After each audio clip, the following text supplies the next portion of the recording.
今天我们将采用一个古老、充满争议的投资策略——马丁格尔策略来做回测计算。股票市场中，马丁格尔策略就是在股价下跌时增加投资，以较低的平均成本获得更多的股份，然后在股价上涨并达到盈利目标时，一次性卖出获利了结。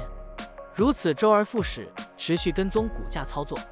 现在，我们就设定一些参数，让 Stocktiny AI 帮我们生成程序，对招商银行香港3968HK 进行回测计算。设定参数如下：最大买入次数7次，最大加仓比例 1.5 倍，每次买入股价下跌的比例 10%， 获利卖出的上涨幅度 5%， 运行时间从2023年1月1日到2024年5月2日，交易手续费设定为 0.10%。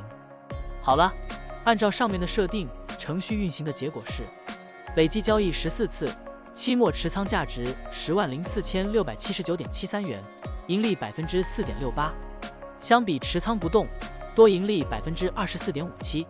可以看到，橙色的持仓价值曲线比股价曲线更平缓。我们换一组参数，再尝试一下。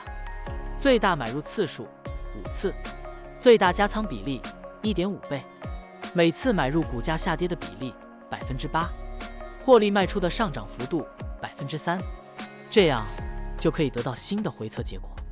累计交易13次，期末持仓价值89255.39元，盈利负 10.74%， 相比持仓不动，多盈利 9.14%。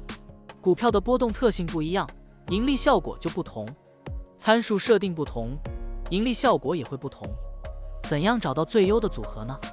请评论区留言，让 Stocktiny AI 来帮助你。股票调优 AI， 利用 AI 技术赋能您的股票选择与操作。本站内容不构成对任何人的投资建议，您应当基于自己的独立判断做出决策。